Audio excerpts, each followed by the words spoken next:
Hey guys, HDvee here and welcome to a brand new video. Today we've got quite a few things to go over for Pokemon Scarlet and Pokemon Violet. We have some new data mined information, some more updates on home Pokemon as well. A lot of stuff to talk about today. So if you're excited for the video, as always, make sure to drop a like down below. Let's try and hit 500 likes, it really helps out. Leave a comment with your thoughts on anything we cover in today's video. Subscribe if you're brand new for daily Pokemon content. Ring the notification bell. With all of that out of the way though, let's get into the video and I really hope that you enjoy. So, starting things off, we have a small update on some of the home Pokemon transferred into Pokemon Scarlet and Violet. Of course, that update is not live, but people have been hacking in the Pokemon and stuff, which is how we have like the gameplay images and videos and stuff of these home transferred Pokemon. So we have Soul Silver out here saying, I may critique Pokemon designs because that's my favorite part and focus when it comes to the franchise, but contrary to what many believe, I haven't complained much about the actual games, but now this is a downgrade to me and I'm very sad that they cut this. So side-by-side comparisons here of certain moves being used by Scorbunny and Decidueye. So we have Pyro Ball here by Scorbunny, which of course is a exclusive move to Scorbunny in Pokemon Sword and Shield. Had a really cool animation. As you can see, it would like kick it up in the air and stuff, just like a football, and then it would just fire it at the Pokemon, which was a really cool animation.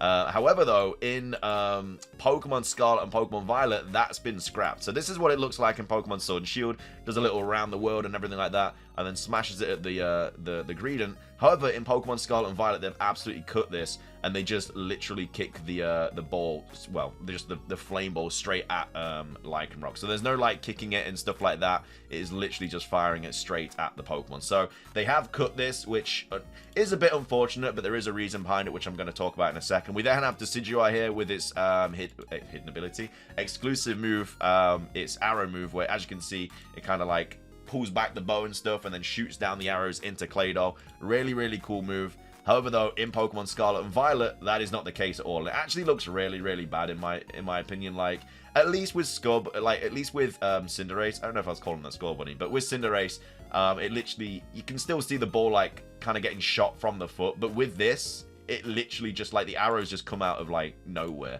They literally just come out of its body, which is really unfortunate because it has a really cool animation in Sword and Shield. As you can see, it literally like pulls back the bow and then fires at it. There is a reason behind it though, but either way, we have Soul Silver saying, I want to reiterate that I really love Scarlet and Violet as a whole lot. I really don't like hating on it.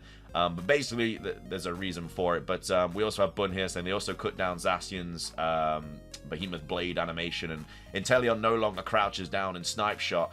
There were some of the only moves that people praised in Sword and Shield, and now they're no longer here.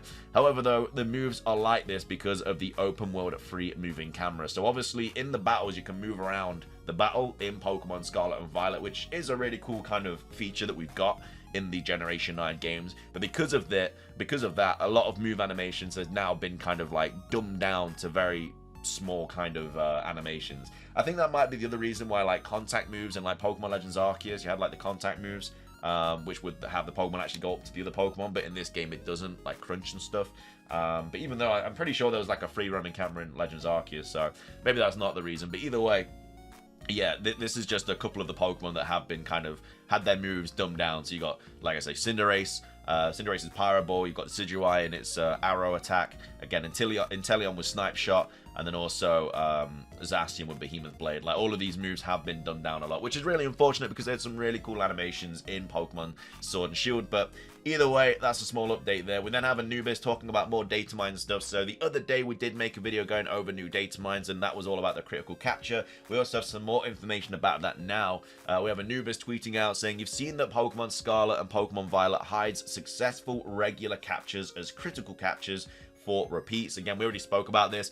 Every time, if you've already caught the Pokemon, every time you throw the Pokeball at it again and it's going to catch, like it's programmed to catch on that catch, it will just do a critical capture instead of doing like 3 shakes and then like the or whatever. However though, a failed critical capture now looks like a regular capture that broke out before the first shake. Here's a comparison with Sword and Shield where you could tell when it was a failed critical capture. So this is the Scarlet and Violet critical capture thingy or whatever, just breaks out straight away. And this is the Sword and Shield one. So as you can see, they throw the ball, it does the critical capture shake, and then boom, straight out after the first roll. Because obviously you could fail critical captures in Pokemon Sword and Shield, but yeah, in this game you can't. But either way, Anubis saying, I guess this is why people say critical captures always catch.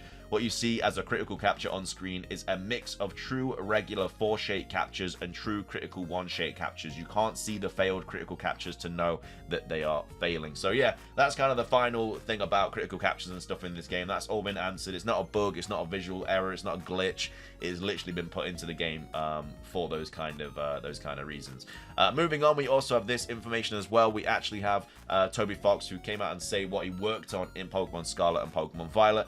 We have Pokeexperto tweeting out saying renowned composer Toby Fox has released the music he composed for Pokemon Scarlet and Pokemon Violet. This is the actual email that he posted.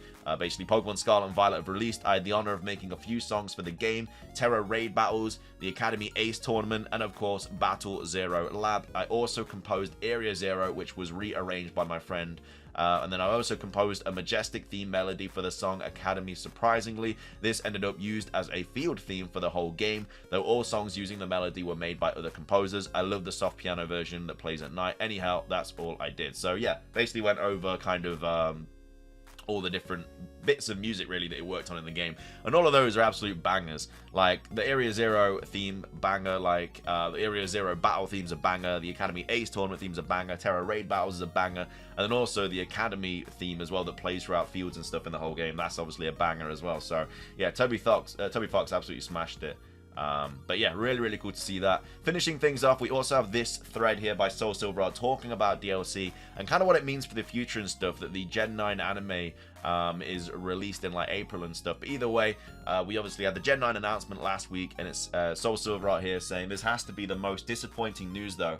April 2023. When are the Pokemon Company planning to feature Pokemon Scarlet and Violet outside of TCG? This kind of supports them stretching out Generation 9 to 4 years, so that Generation 10 is the 30th anniversary. Kind of concerning about DLC. I hope it's at least 2 DLC packs released just like Pokemon Sword and Shield's DLC was with the Isle of Armor and the Crown Tundra.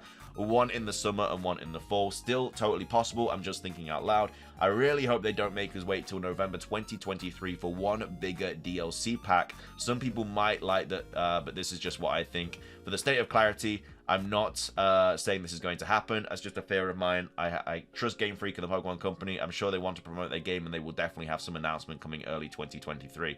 But the thing is, if we do get Gen 9 for 4 years, I don't think it'd be the worst thing in the world, because let's say 2023 we get 2 DLC packs for Pokemon Scarlet and Violet, just like we did for the Sword and Shield, Isle of Armor, and Crown Tundra. So that'd be 2023 done, and then 2024 could be I don't know, like Legends Johto and also Let's Go Johto. They could release those 2 games in 1 year, just like they did with BDSP and Legends Arceus. So that'd be 2024 taken care of. 2025 could be Gen 5 remakes, or like a Legends Unova game, but most likely Gen 5 remakes, and they could do like a big game for that. They could even do like Black and White 3, because they can't really remake Black and White and Black and White 2. They're 2 completely different stories, and they can't really put it all into one game unless they do Black and White and then Black and White 2 as DLC, which again is plausible. But at the same time, I think it'd be better just for them to work on a Black and White 3. So it's like we get remakes, but also a brand new gen, not a gen, but like a brand new game. And then obviously 2026 would be Gen 10. So it wouldn't be the worst thing in the world if that was the kind of cycle they take, because we've got something really good to look forward to every year.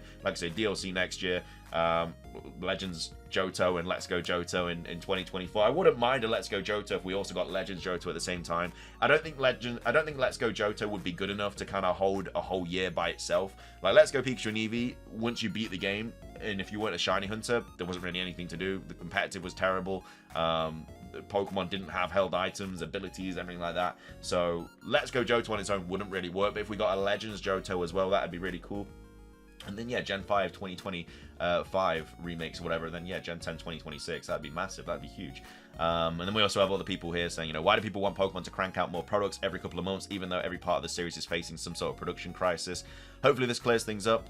Although I feel like you probably don't have much for a number of other things we fundamentally don't agree on, but that's totally okay and valid. No beef on my end, I hope you understand.